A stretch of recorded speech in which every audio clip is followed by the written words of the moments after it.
Thank you, Mr. Speaker. I want to thank the gentleman from Minnesota for yielding. $9,600. $9,600. That's how much the average American household is paying today in the cost of living, higher cost of living in the United States as a direct result of policies of the Biden administration. $9,600. Now, Mr. Speaker, compare that to what President Biden said on the campaign trail. He said, I will not raise costs, raise taxes on any American that earns less than $400,000. That's the average, $9,600. And in fact, for some people, it's more. Mr. Speaker, the result or the cause of these higher costs is the regulatory agenda of this administration. It's exactly what we're debating today. We're talking about energy prices. We're talking about energy policies out of this administration that are having an adverse effect on Americans. We're watching right now as this administration, as this bill tries to fix, bans fracking. You can go back and you can look historically at the United States. We have led the world in reducing emissions. How have we done it?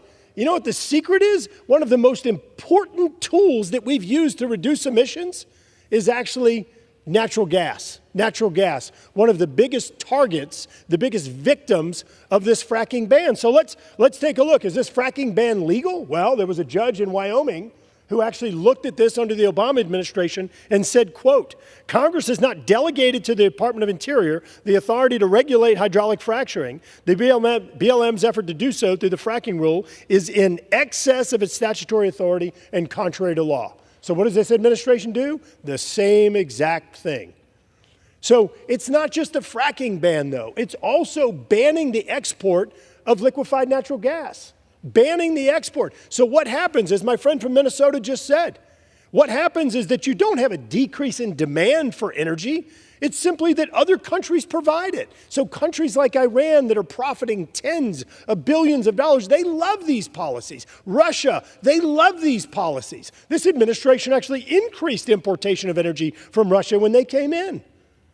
This is baffling energy policy. You are failing to address America's energy security. You're failing the affordability test. So, Mr. Speaker, let's think about emissions. Okay, so on the emissions side, are these policies resulting in lower emissions? Well, let's look at facts. The facts show that between 2005 and 2021, the United States has actually reduced emissions more than any other country in the world. Not just more than any other country, more than the 6 next emissions-reducing countries, more than all of them combined. And how have we done it again? It is by using natural gas. So what happens? Other countries fill the void, countries like Russia. Well, let's do a comparison there. When you take 1 year of natural gas supplied to the European Union from Russia, and if you were to supplant it with liquefied natural gas coming from the United States, it would reduce emissions 218 million tons. But my friends across the aisle, friends at the White House, they've taken that off the table.